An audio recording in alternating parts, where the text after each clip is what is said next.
You, John Fitzgerald Kennedy, do solemnly swear I, John Fitzgerald Kennedy, do solemnly swear that you will faithfully execute the office of President of the United States that I will faithfully execute the office of President of the United States and will, to the best of your ability, and will, to the best of my ability, preserve, protect, and defend the Constitution of the United States. preserve, protect, and defend the Constitution of the United States. So help you God. So help me God.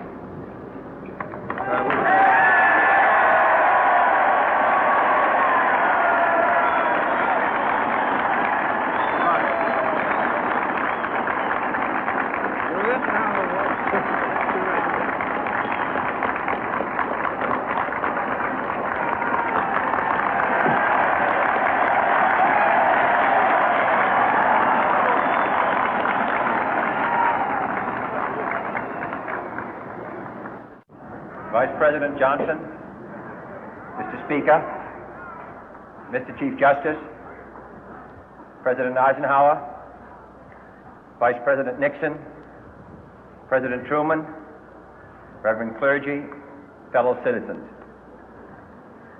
We observe today not a victory of party, but a celebration of freedom, symbolizing an end as well as a beginning, signifying renewal as well as change. For I have sworn before you and Almighty God the same solemn oath our forebears prescribed nearly a century and 3/4 ago. The world is very different now, for man holds in his mortal hands the power to abolish all forms of human poverty and all forms of human life. And yet the same revolutionary beliefs for which our forebears fought are still at issue around the globe. The belief that the rights of man come not from the generosity of the state, but from the hand of God. We dare not forget today that we are the heirs of that first revolution.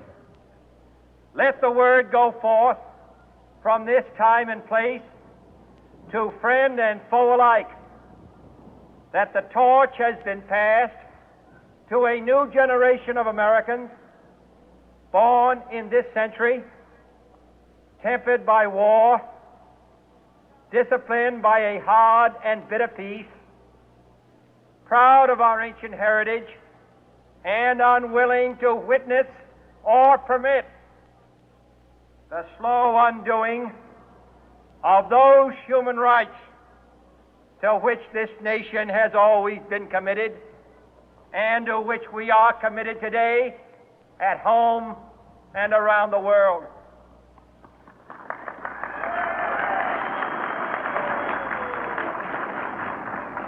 Let every nation know, whether it wishes us well or ill, that we shall pay any price, bear any burden, meet any hardship, support any friend, oppose any foe to assure the survival and the success of liberty.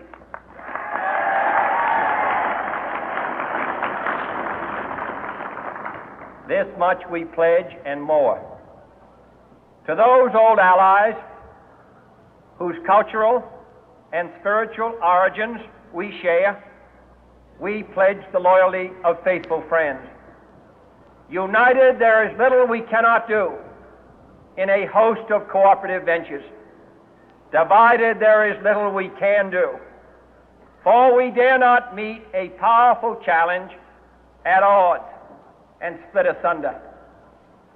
To those new states whom we welcome to the ranks of the free, we pledge our word that one form of colonial control shall not have passed away, merely to be replaced by a far more iron tyranny.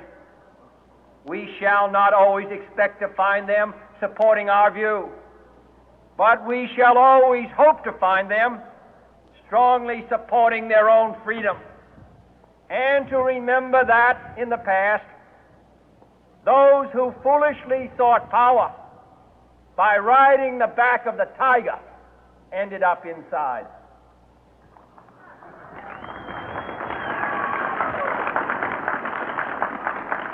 To those people in the huts and villages of half the globe struggling to break the bonds of mass misery, we pledge our best efforts to help them help themselves for whatever period is required, not because the communists may be doing it, not because we seek their votes, but because it is right.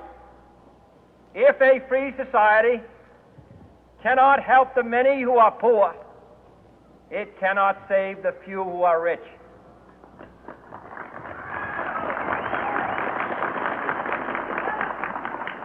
To our sister republics south of our border, we offer a special pledge to convert our good words into good deeds, in a new alliance for progress, to assist free men and free governments in casting off the chains of poverty. But this peaceful revolution of hope cannot become the prey of hostile powers. Let all our neighbors know that we shall join with them to oppose aggression or subversion anywhere in the Americas. And let every other power know that this hemisphere intends to remain the master of its own house.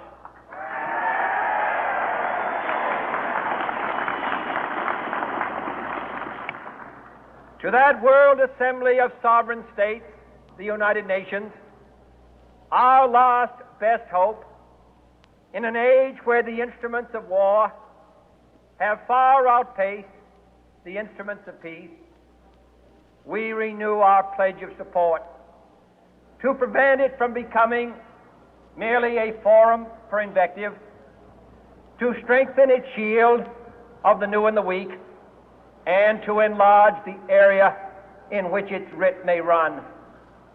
Finally, to those nations who would make themselves our adversary, we offer not a pledge, but a request that both sides begin anew the quest for peace.